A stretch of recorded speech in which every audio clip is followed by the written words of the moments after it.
사도행전 20장 25절부터 35절까지 말씀입니다. 찾았으면 저와 한 절씩 교독하도록 하시겠습니다. 보라, 내가 여러분 중에 왕래하며 하나님의 나라를 전파하였으나 이제는 여러분이 다 내 얼굴을 다시 보지 못할 줄 아노라.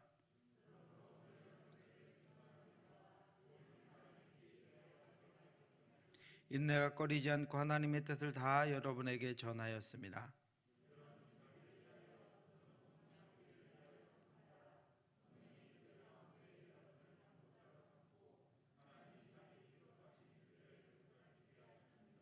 내가 떠난 후에 사나운 이리가 여러분에게 들어와서 그 양떼를 아끼지 아니하며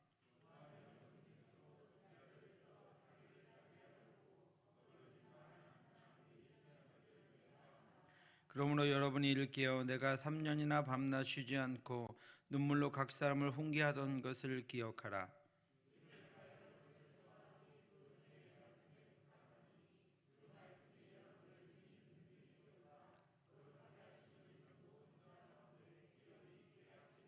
내가 아무의 은이나 금이나 의복을 탐하지 아니하였고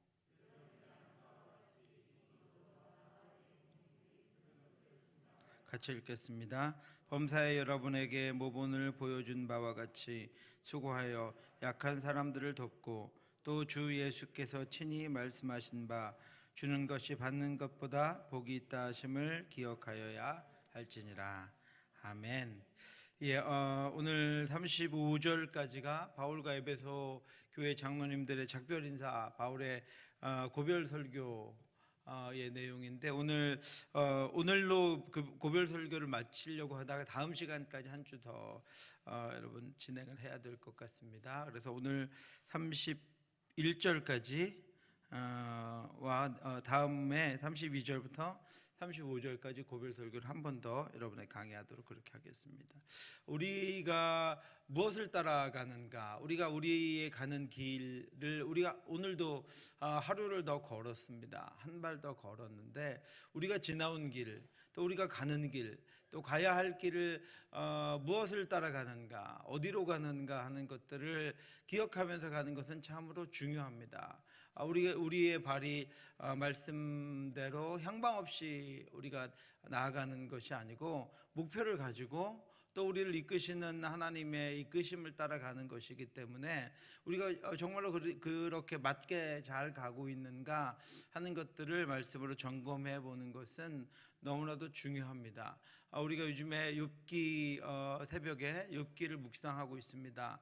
욥의 고난, 그리고 그 고난에서 얻은 하나님의 일하심에 관한 서두와 결론은 너무나도 뻔한, 너무나도 명백한 이야기이지만 중간에 42장에 가까운 거의 지금 7주째, 다음 주까지 하면 7주째에 마치게 되는 매일매일의 묵상을 통해서 우리가 고난을 어떻게 받아들여야 하는가 하는 것과 우리가 고난을 당했을 때 우리 주위의 사람들은 어떻게 반응할 것인가 하는 것과 그렇게 반응했을 때 나의 반응은 또 어떠해야 하는가 하는 여러 가지들에 관해서 우리가 깊게 묵상할 수 있는 시간을 갖고 있습니다. 이와 마찬가지로 우리가 가는 길에서 오늘 내가 걷는 길은 어떤 길인가, 나는 오늘 무엇으로 가고 있는가 하는 것들, 나를 이끄는 것은 무엇인가 하는 것들을 기억하는 것은 너무나도 중요하다라고 보여집니다. 지난주에 말씀드린 대로 바울은 내가 가는 길은 나는 갈 길을 알지 못하고 간다. 나에게도 계획이 있고 나에게도 생각한 것이 있지만 나는 갈 길을 알지 못하고 간다. 그 길에 고난이 있음도 알고 있고 또 때로는 하나님께서 알려주신 것도 내게는 있지만 나는 성령에 매여서 가고 있다, 이렇게 말하고 있습니다. 여러분도 성령에 매여서 가고 계시죠? 성령과 함께 동행하고 계시죠? 네, 그것을 기억하는 것이 너무나도 중요하다라고 하는 것입니다. 그리고 고백하는 것은 너무나도 중요합니다. 바울이 복음 전하는 삶은 하나님의 은혜와 복이 따랐고 바울은 늘 찬양하며 기쁨 가운데 갔지만 그 길은 고난의 길이었습니다. 바울은 자신이 고난의 길을 즐거이 다녔던 이유와 그리고 지금도 고난의 길 한가운데에서 그 길을 넉넉히 그것들을 감당하고 있음과 또 앞으로도 그 고난의 길을 담대하게 갈 수 있는 이유에 관해서 우리에게 지난 22절에 설명했었습니다. 보라, 이제 나는 성령에 매어 예루살렘으로 가는데 거기서 무슨 일을 당할는지 알지 못하노라. 바울은 나는 성령에 매어서 간다라고 고백하므로 자신이 가는 길을 이끄시는 분이 성령이심을 분명히 말씀하고 있습니다. 여러분, 사도행전은 성령행전입니다. 그래서 복음전도에 나타난 성령의 이끄심을 알려주고 있습니다. 그 이후로 지금은 성령의 시대입니다. 성령께서 우리를 이끌고 계십니다. 우리 안에 예수 그리스도께서 승천해 가심으로 우리 안에 하나님과 예수님이 보내주신 성령이 오늘도 우리를 이끌고 가고 계신다라고 하는 것입니다. 사도행전은 오순절 마가 다락방에서 성령의 임재하심으로부터 시작되었습니다. 예수님께서도 너희는 꼼짝도 하지 마라, 성령이 임하시면 너희가 내 증인이 될 것이다 라고 말씀하셨습니다. 그래서 예루살렘을 떠나지 말고 성령이 너희에게 임하실 것을 기다리라 말씀하셨습니다. 그래서 성령을 받고 난 다음에 제자들의 움직임이 바로 성령 하나님과 동행하는 움직임이 바로 복음 사역이었습니다. 처음에 오순절 마가의 다락방에서, 그리고 그 예루살렘 성전에서, 그리고 스데반이 환난을 당하면서 죽임을 당하면서 정말로 이제 복음이 다 끊어지는구나, 이제 믿는 자들이 다 여기서 죽는구나, 그렇게 생각되는데 성령께서는 그 일을 가지고 놀라운 일을 펼쳐 가셨다라고 하는 것을 우리는 볼 수 있습니다. 성령은 오늘 우리가 20장을 읽고 있지만 복음 사역을 성령 하나님께서 친히 이끌어가고 계십니다. 이 복음 사역을 주관해 가고 계신다라고 하는 것입니다. 예루살렘에 처음에 7 집사를 세우게 하시고 이 세워진 집사 중에서 빌립이라고 하는 그 집사를 통해서 사마리아와 에디오피아 내시에게 복음을 증거하게 하셨습니다. 그 당시에 그들은 이방인이었습니다. 복음의 외인이었었는데 빌립을 통해서 그들에게 복음을 증거하게 하신 것입니다.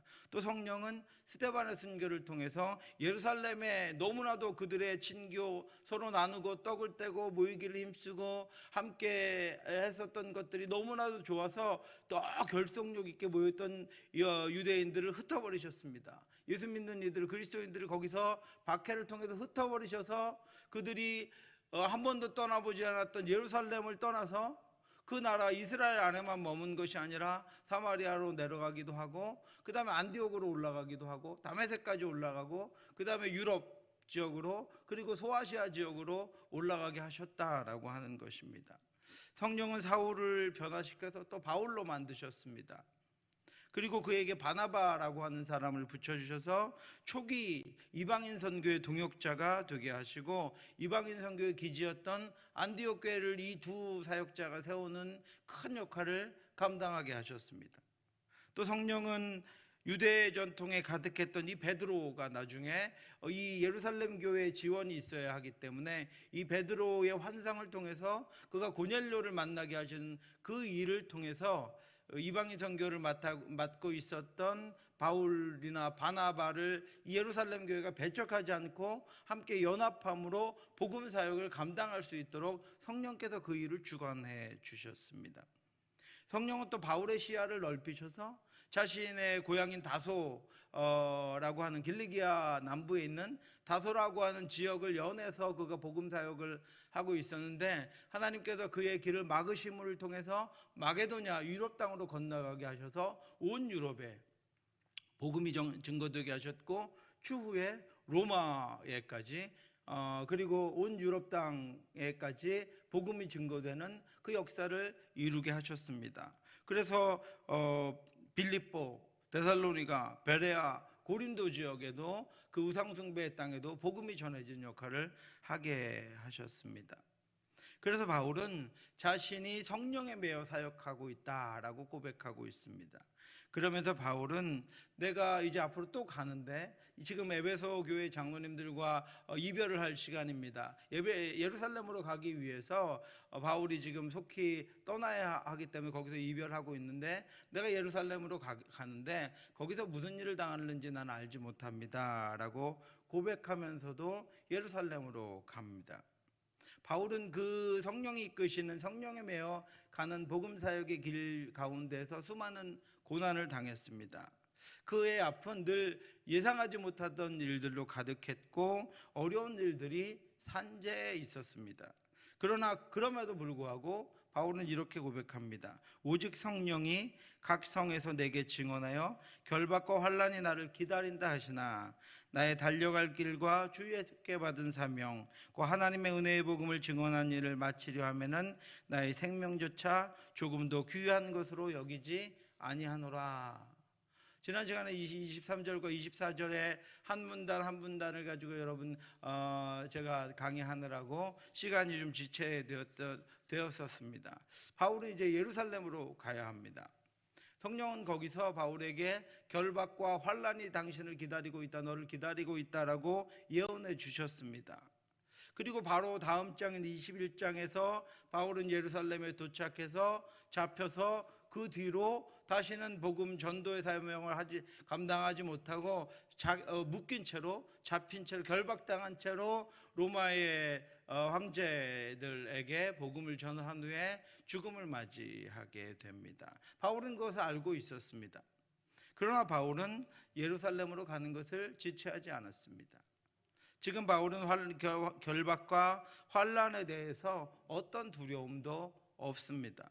자신에게 고난이 예언되어 있었으나 그는 두려워하지 않습니다. 왜냐하면 그것이 성령에 매여 가는 길이기 때문입니다. 하나님이 이끄시는 길이기 때문이고 하나님이 인도하시는 길이기 때문입니다. 하나님의 역사가 있는 길이기 때문이고 하나님께서 계획하시고 인도하시는 길이기 때문입니다. 제가 부임하고 우리 교회에 와서 하나님이 참 차근차근 제가 계획하지도 못했던 일을 하나하나 이끌어가고 계십니다.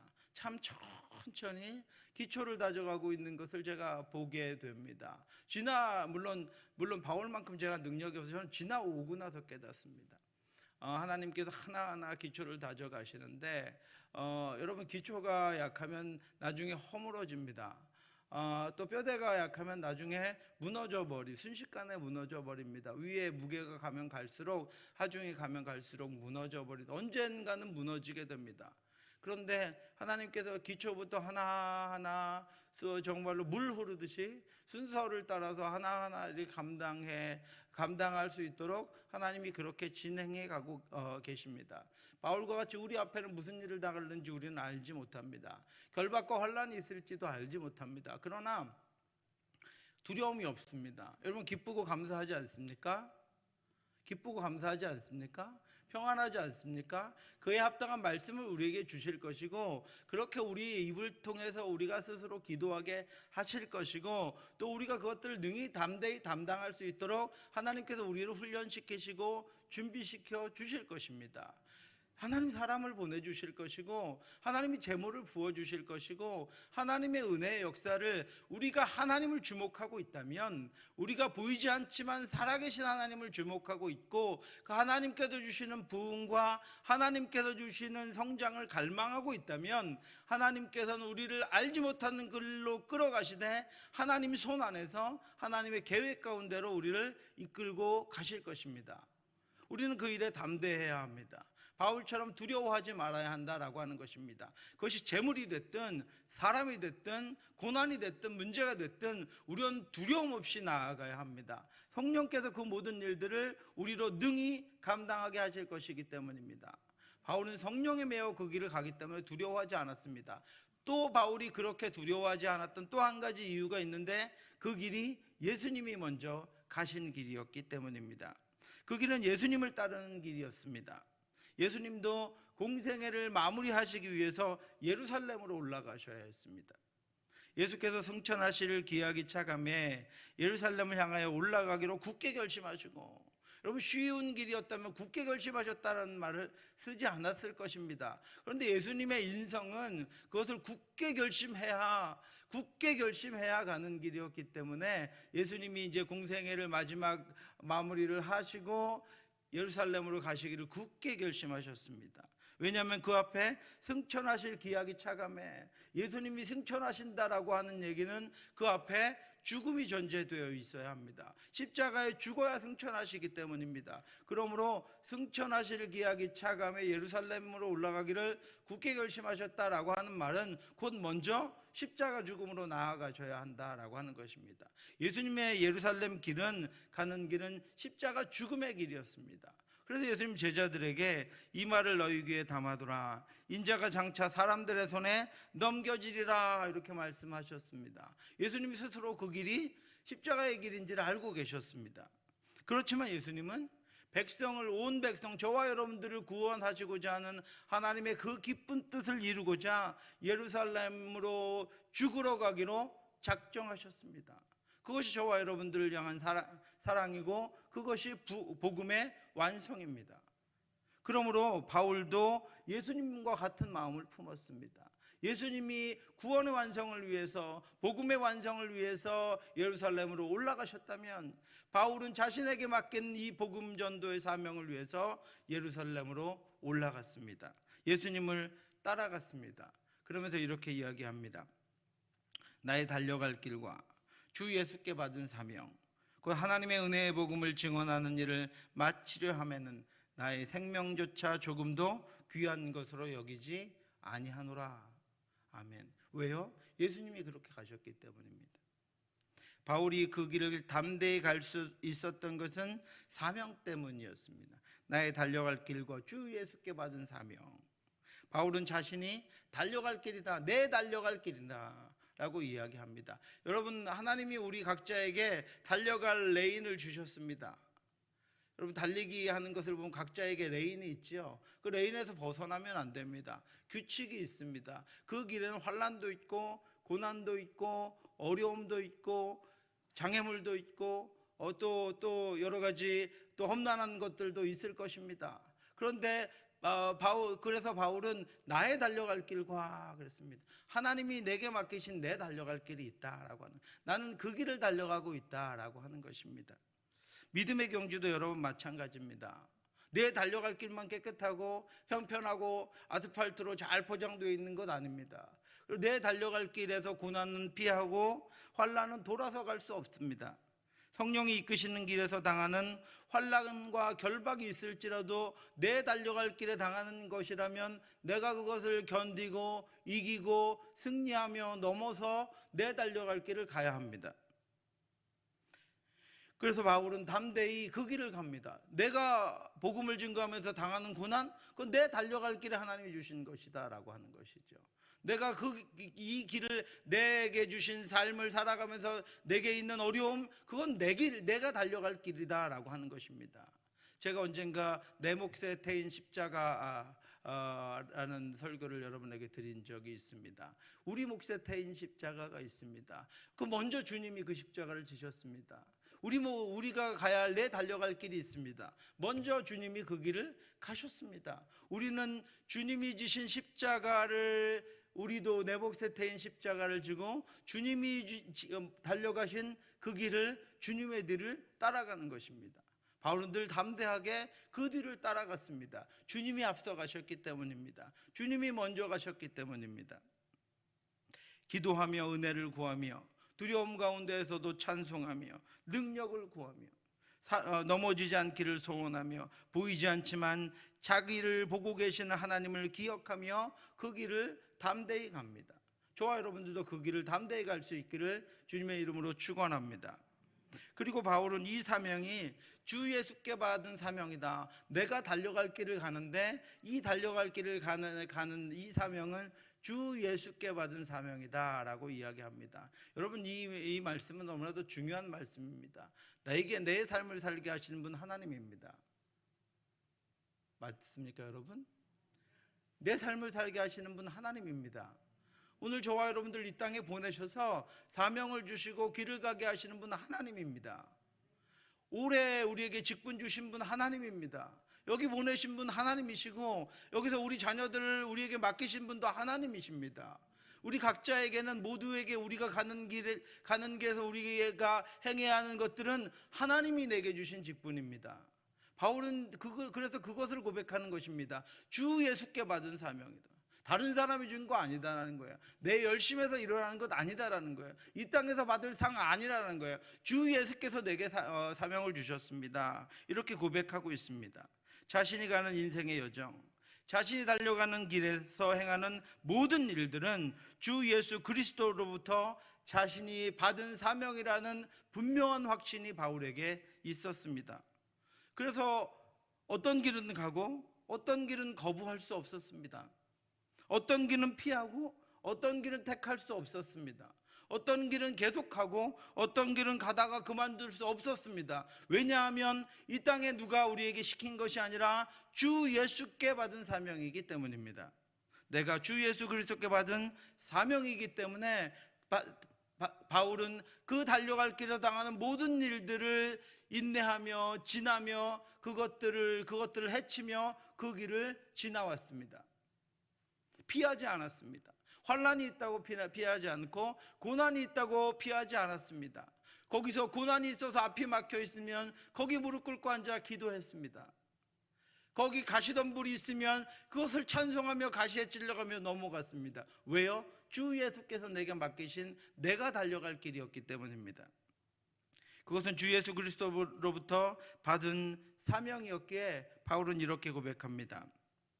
하나님의 은혜의 복음을 증언하는 일을 마치려 하면은, 23절과 24절은 이렇게 깊은 여러 가지 뜻이 담겨져 있습니다. 하나님의 은혜의 복음을 증언하는 일을 마치려 하면은, 왜요? 주 예수께로 받은 사명이기 때문에 이 땅에 우리가 있는 동안 마쳐야 합니다. 주 예수께서 우리에게 주신 사명이기 때문에 우리는 끝까지 그 길을 가야 합니다. 그리고 그 목적지에 도착해야 합니다. 그리고 주께서 부르시는 그날 남은 일들은 주님께 넘겨드리고 우리는 하나님이 주신 안식을 누려야 합니다. 여러분, 국가를 대표해서 선수로 출전한 자는 훈련과 시합 중에 어떤 어려움이 있어도 비록 결과가 1등은 아니어도 경기를 마칩니다. 왜냐하면 국가를 대표했기 때문입니다. 어떤 결과가 나오든지 임무를 완수하려면 그 길을 가야 합니다. 끝까지 가야 합니다. 최선을 다해야 합니다. 그래서 바울은 내가 이 일을 마치려 한다. 왜냐하면 주께서 그 결승점에서 기다리고 계시기 때문이다 라고 고백하고 있는 것입니다. 바울이 그 길을 계속 가는 이유는 사명을 마치려 하기 때문이고 완주해야 하기 때문입니다. 거기서 주님이 기다리고 계시기 때문입니다. 그래서 바울은 이런 결심을 했습니다. 이런 각오를 가지고 있습니다. 나의 생명조차 조금도 귀한 것으로 여기지 아니하노라. 여러분, 누구에게나 생명은 귀합니다. 그럼에도 불구하고 바울 자신은 생명 때문에 자신이 이 땅에 존재하는 이유를 잃어버리지 않겠다고 고백하고 있는 것입니다. 내 생명 때문에 내게 주신 사명을 훼손시키지 않겠다고 결심하고 있는 것입니다. 자신의 생명을 귀하게 여기지 않고 자신에게 주 예수께서 주신 사명을 완수하겠다라고 고백하고 있는 것입니다. 우리 중에 누구든지 자기를 위하여 사는 자가 없고 자기를 위하여 죽는 자도 없도다. 우리가 살아도 주를 위하여 살고 죽어도 주를 위하여 죽나니 그러므로 사나 죽으나 우리가 주의 것이로다. 이를 위하여 그리스도께서 죽었다가 다시 살아나셨으니 곧 죽은 자와 산 자의 주가 되려 하심이라. 아멘. 우리도 주 예수와 같을 것입니다. 이 땅에서 주를 위하여 생명조차 귀한 것으로 여기지 않고 살아가면 주 예수께서 죽었다가 다시 살아나신 것 같이 우리도 이 땅의 사명을 마치는 그날 주와 함께 부활하여 하늘의 영광을 얻게 될 것입니다. 죽은 자와 산 자의 주가 되신 예수 그리스도로 사는 것은 영원까지 사는 것입니다. 예수를 위해 사는 것은 지금 우리의 생명뿐 아니라 영원한 생명을 주관하시는 주로 말미암아 영원한 생명을 사는 것입니다. 저와 여러분들이 주 예수께로부터 받은 사명을 가지고 우리의 생명조차 조금 더 귀한 것으로 여기지 않고 그 사명을 향하여 살아가는 것은 단지 이 땅만을 위하여 살아가는 것이 아니고 바로 저와 여러분들이 죽었다가 다시 살아나셔서 하나님의 나라에서 우리를 맞아주실 주를 향하여 주를 위하여 영원한 생명을 지금 살아가고 있다라고 하는 것입니다. 그럼 몇 살까지 사실 것입니까? 몇 살까지 사시겠어요? 몇 살까지 사시겠어요? 영원까지 살아야죠. 영원까지 살아야죠. 예, 주께서 영원까지 사셨습니다. 하나님의 나라를 위하여 영원까지 살고 계십니다. 저와 여러분들도 지금 내 욕망과 내 뜻에 맞춰 살아가는 것이 아니라 하나님의 사명을 따라 살아가고 있다면 우리도 주님과 같이 부활하여 주님과 함께 동행하며 살아갈 그 영원한 삶을 우리는 지금도 살아가고 있다라고 하는 것입니다. 저와 여러분들의 삶이 영혼과 연결되어 있습니다. 바울은 예수 그리스도가 주신 사명의 길을 완주하기 위해서 자기 앞에 놓인 결박과 환난도 감당하며 나아갑니다. 그것이 두렵지 않습니다. 자기 길에 놓여진 것이기 때문입니다. 그래서 그는 복음 전도의 초기 사역을 완성합니다. 그가 심어놓은 불씨들에 하나님이 기름을 부으셔서 오늘 우리들에게 이르기까지 복음이 증거되어서 열방의 예수의 나라가 세워지는 은혜의 사역을 바울이 자신에게 맡긴 그 사명을 감당하게 되는 것입니다. 사랑하는 성도 여러분, 전도도 선교도 그리고 우리의 길도 성령에 매여서 성령의 인도하심을 따라 나아가는 저와 여러분들 되시기를 주님의 이름으로 축원합니다.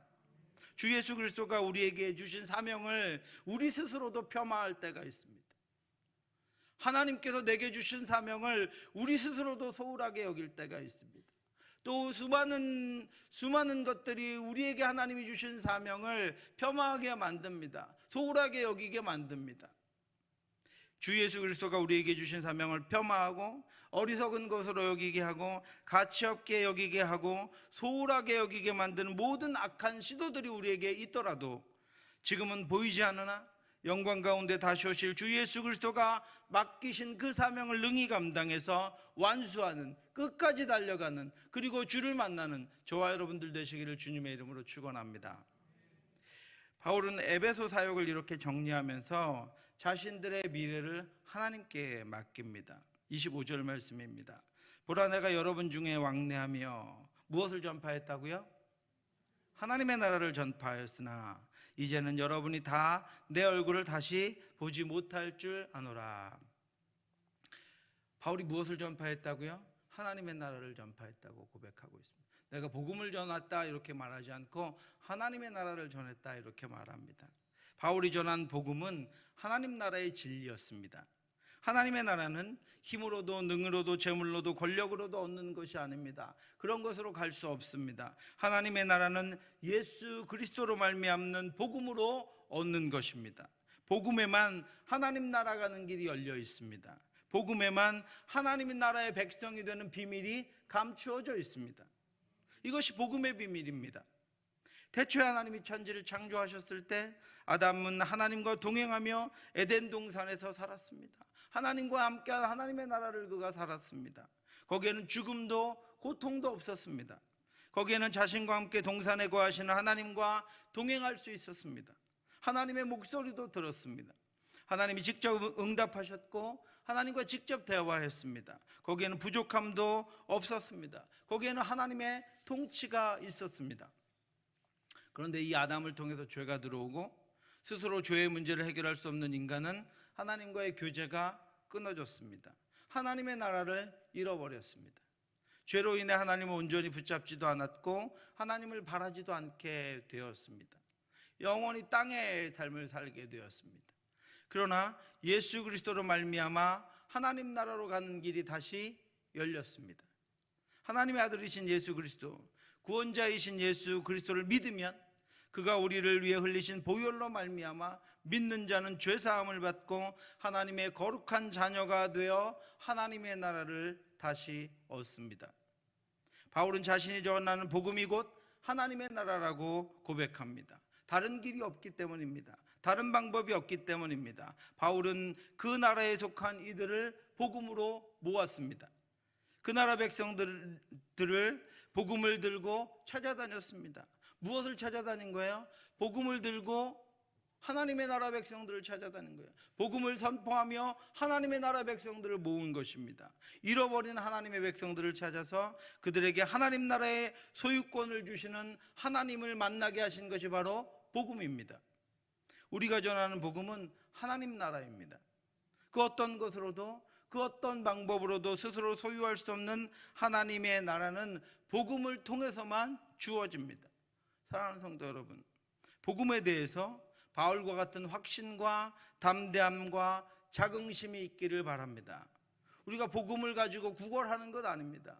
우리가 복음을 가지고 애걸복걸하는 것 아닙니다. 우리는 하나님의 나라를 전해주는 것입니다. 그가 복음을 듣고 믿으면 그는 하나님의 나라를 얻게 됩니다. 이 땅에서 결코 얻을 수 없는 그 나라를 얻게 된다라고 하는 것입니다. 바울은 내가 이제까지 하나님의 나라를 전했다, 내가 하나님의 나라를 선포했다, 하나님의 백성들을 모았다, 하나님의 창고를 채웠다라고 그렇게 고백하고 있습니다.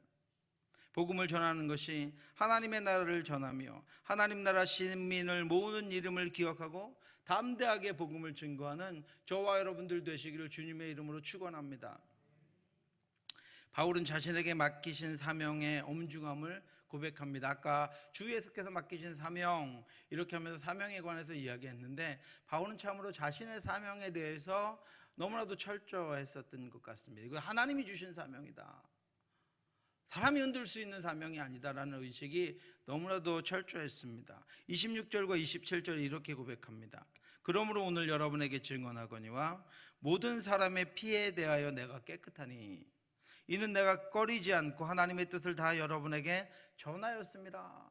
바울이 그토록 쉬지도 않고 정말로 무슨 일 중독자처럼 쉴 새 없이 복음을 전한 이유를 오늘 이 말씀을 통해서 알게 됩니다.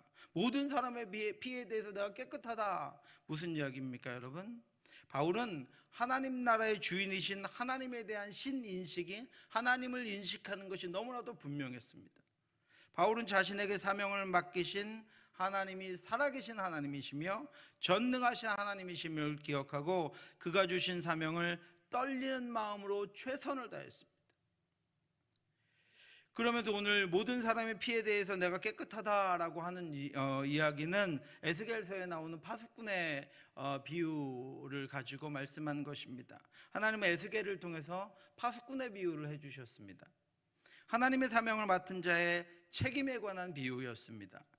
백성 중에는 파수꾼은 순서가 되어서 파수를 성벽에 서서 파수하는 일을 맡게 되는 백성들이 있습니다. 위험한 일이 닥치면 나팔을 불어서 백성들에게 알리기로 하고 다른 백성들은 그들을 믿고 평안하게 일상생활을 합니다. 그런데 갑자기 갑자기 적들이 멀리서 수많은 군대가 쳐들어옵니다. 갑자기 재난이 그 성에 덮칩니다. 파수꾼은 막루에 서서 그것을 보고 나팔을 불어서 백성들에게 경고합니다. 그때 그 나팔 소리를 듣고도 피하지 않는 이들이 있습니다. 에스겔서 33장 4절입니다. 그들이 나팔 소리를 듣고도 정신 차리지 아니하므로 그 임하는 칼에 제거함을 당하면 그 피가 자기 머리로 돌아갈 것이라. 파수꾼의 경고함을 받고도 피하지 않았다면 그 모든 잘못은 피하지 않은 자에게 있다라고 하는 것입니다. 그가 피하지 않음으로 당한 모든 고통과 불행에 대해서는 그 피하지 않은 자 본인이 책임져야 한다라고 말씀하고 있습니다. 그런데 여러분, 재난이 닥쳐오는 것을 보고 자기가 먼저 도망가려고 아니면 잠들었거나 그래서 파수의 책임을 잘 감당하지 못해서 이 파수꾼이 나팔을 불지 않고 그 때문에 한 생명이라도 고통을 당한다면 그 모든 책임은 파수꾼이지라 이렇게 말씀하고 있습니다. 그러나 칼이 임함을 파수꾼이 보고도 나팔을 불지 아니하여 백성에게 경고하지 아니하므로 그 중에 한 사람이 그 임하는 칼에 제거를 당하면 그는 자기 죄악으로 말미암아 제거되려니와 그 죄는 내가 파수꾼의 손에서 찾으리라. 그 죄를 누구에게서 찾는다고요? 파수꾼의 손에서 찾겠다라고 말씀하고 있어요. 한 사람이라도 파수꾼이 제대로 나팔을 불지 않으므로 칼에 제거당하면 그의 생명은 파수꾼에게 찾겠다 이렇게 말씀하고 있습니다. 바울은 이 말씀을 따라서 자신에게 주신 파수꾼의 역할을 최선을 다해서 성실하게 감당하고 있는 것입니다. 한 사람도 복음의 나팔 소리를 듣지 않는 일이 없도록, 한 사람에게도 자신에게 맡겨진 영역에서 복음의 나팔 소리를 듣지 못하고 칼에 제거당하고 죽임당하는 이가 없도록 바울은 최선을 다해서 파수꾼의 역할을 감당합니다. 자신의 시간도 자신의 인생도 드렸습니다. 자신의 생명도 귀한 것으로 여기지 않겠다고 고백합니다. 그는 사명을 주신 하나님의 하나님 되심을 분명히 인식하고 살고 있었기 때문입니다. 하나님은 말씀대로 하시는 분입니다. 너에게 파수할 영역을 줬는데 네가 파수하지 못해서 그로 말미암아, 파수하지 못함으로 말미암아 제거당했다면, 멸망의 길로 갔다면 그 책임은 너에게 묻겠다고 말씀하신 그 하나님이 살아계신 하나님이며 말씀대로 하시는 하나님이라는 것을 바울은 분명히 알고 있었습니다. 하나님이 자신을 세우신 이유가 무엇인지, 하나님이 자신에게 능력을 주신 이유가 무엇인지, 하나님이 자신에게 사명을 주신 이유가 무엇인지를 바울은 분명히 알고 있었고, 주신 사명과 달란트에 대해서 책임을 물으실 것임을 바울은 알고 있었기 때문입니다.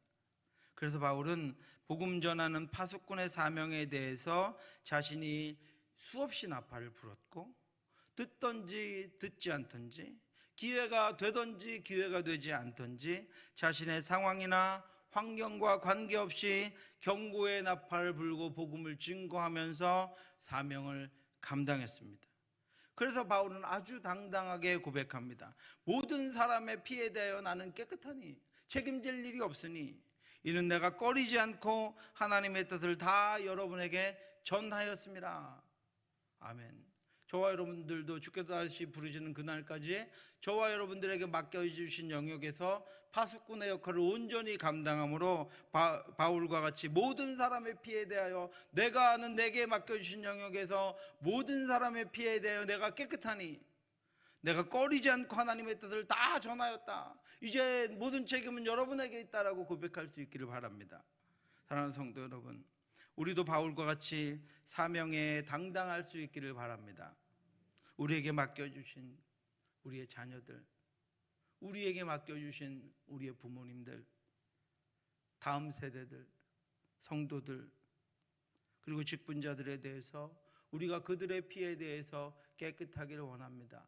저와 여러분들이 만나는 사람들, 이 구미 인동 지역에 우리 교회를 두시고 우리가 우리끼리 잘 먹고 잘 살고 즐겁고 행복하고 평안하고 기쁘고 감사한 것이 아니라 우리에게 맡겨주신 파수꾼의 사명, 우리에게 맡겨주신 복음 증거의 사명을 우리가 온전히 감당해서 이 지역에 대해서 우리 교회에 속한 저와 여러분들을 포함한 성도들도 그 피해에 대해서 우리도 아무 책임이 없기를 주님의 이름으로 축원합니다. 코로나가 풀리면 이제 우리가 능히 감당해야 할 것입니다. 왜냐하면 듣든지 듣지 않든지, 환경이 허락하든지 허락하지 않든지, 이 지역에서 그것을 막든지 막지 않든지, 그것은 하나님이 주께서 우리에게 주신 사명이기 때문입니다. 하나님이 주신 의의 면류관을 쓰고 잘하였도다 착하고 충성된 종이라 칭찬받을 수 있기를 주님의 이름으로 축원합니다. 이제 바울은 에베소 장로님들에게 사역을 부탁하면서 당부합니다. 28절부터 31절 말씀입니다. 우리 28절부터 31절까지 같이 한번 읽겠습니다. 여러분은 자기를 위하여 또는 양떼를 위하여 삼가라. 성령이 그들 가운데 여러분을 감독자로 삼고 하나님이 자기 피로 사신 교회를 보살피게 하셨느니라. 내가 떠난 후에 사나운 이리가 여러분에게 들어와서 아끼지 아니하며 제자들을 끌어 자기를 따르게 하려고 어그러진 말을 하는 사람들이 일어날 줄을 내가 아노라. 그러므로 여러분이 일깨어 내가 3년이나 밤낮 쉬지 않고 눈물로 각 사람을 훈계하던 것을 기억하라. 아멘.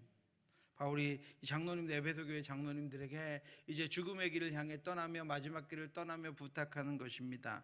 여러분은 자기를 위하여 또는 양떼를 위하여 삼가라, 이렇게 부탁하고 있습니다. 에베소 교회는 아직 견고하게 세워진 교회가 아니었습니다. 바울의 복음을 듣고 예수 그리스도를 영접한 이들은 아직도 여리고 약한 이들이 많았고 그 성은 너무나도 우상 숭배로 견고한 성이었습니다. 그들을 하루에도 수십 번씩 넘어뜨릴 것들은 그 성 안에 가득했습니다. 그 도시는 너무나도 악하고 난폭한 이들과 각종 우상의 사상으로 지배된 이들과 바울을 끝까지 따라다니며 복음을 무너뜨리는 이들이 많았습니다. 바울은 그들을 사나운 일이라고 불렀습니다.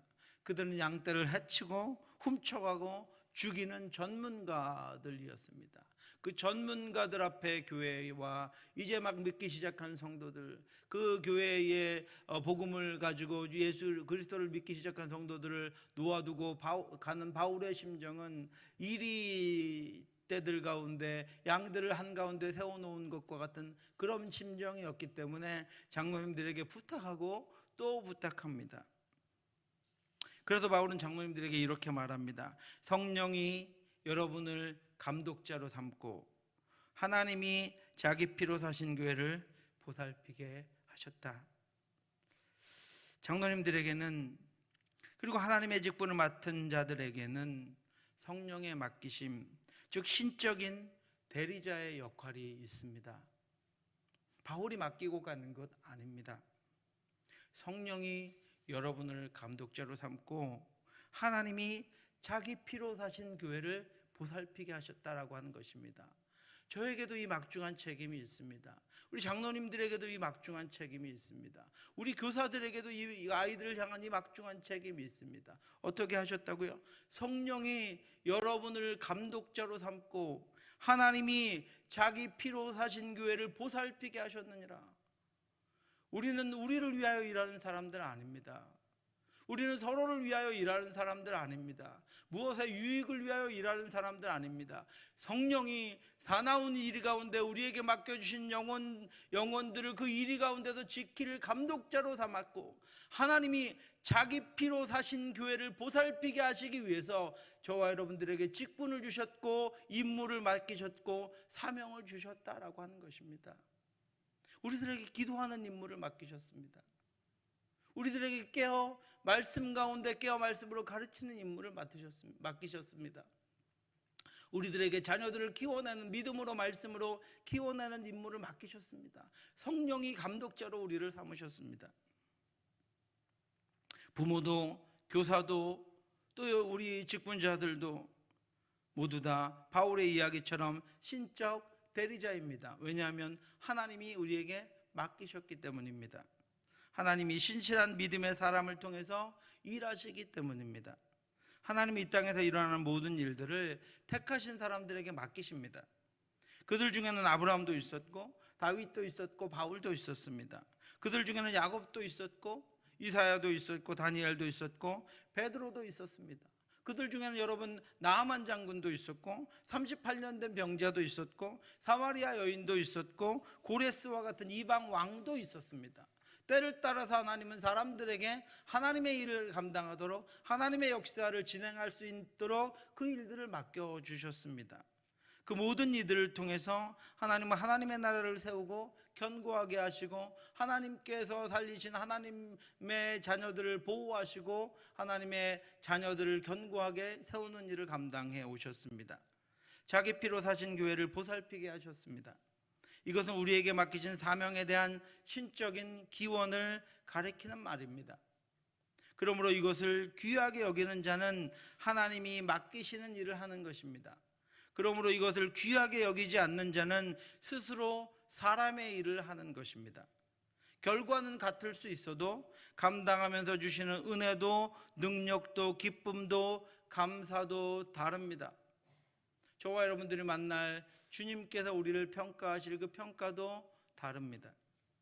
바울은 성령이 맡기신 일을 통해서 하나님이 자기 피로 사신 교회를 보살피게 하시기 위해서 장로님들에게 삼가라, 지도자들에게 삼가라 이렇게 말씀하고 있습니다.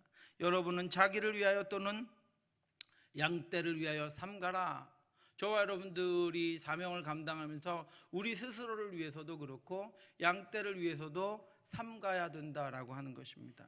여기서 삼간다라고 하는 말씀은 31절에서 그러므로 여러분이 일깨어 내가 3년이나 밤낮 쉬지 않고 눈물로 각 사람을 훈계하던 것을 기억하라고 할 때 일깨어와 동일한 의미로 방심하지 말고 계속 깨어 있으라라고 하는 뜻입니다. 아까 말씀드린 파수꾼의 역할을 감당하라라고 하는 것입니다.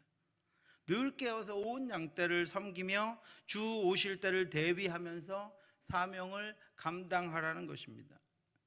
제 목양실 책상 위와 책꽂이에는 내 양떼의 형편을 부지런히 살피며 내 소떼에게 마음을 두라라고 라는 잠언 27장 33절의 말씀이 기록된 카드와 액자가 있습니다. 내 양떼의 형편을 부지런히 살피며 내 소떼에게 마음을 두라. 주의 사명을 맡은 자는 맡겨주신 영혼을 부지런히 살피며 그들에게 마음을 두어야 합니다. 이것이 삼가는 것입니다. 저와 여러분들은 우리 자녀들을 부지런히 살피며 그들에게 마음을 두어야 합니다. 교사 선생님들은 학생들을 부지런히 살피며 그들에게 마음을 두어야 합니다. 기도 때마다 아이들이 살아나야 합니다. 내 입술로 아이들이 고백되어야 합니다. 담임 목사와 부교육자와 장로와 집사와 권사들은 성도들을, 부모는 자녀들을, 교사는 학생들을, 회장과 임원들은 회원들을, 목자와 헬퍼는 목원들을 부지런히 살피며 그들에게 마음을 두어야 합니다. 한시도 방심하지 말고 늘 깨어서 돌봐야 합니다. 바울은 자신이 그것을 위하여 밤낮 쉬지 않고 눈물로 3년 동안 각 사람을 훈계했다라고 고백하고 있습니다. 그래야 하나님이 자기 피로 사신 교회와 교회에 속한 양떼들을 사나운 이리들로부터 지켜낼 수 있습니다. 성령으로 맡겨주신 이들이 깨어있을 뿐 아니라 밤낮 눈물로 돌보지 않는다면 양들은 다 사나운 이리에게 상할 수밖에 없습니다. 사랑하는 성도 여러분, 저와 여러분들에게도 바울이 이렇게 중하게 여겼던 성령의 사역이 맡겨졌습니다. 바울과 동일한 무겁고 존귀한 사명입니다.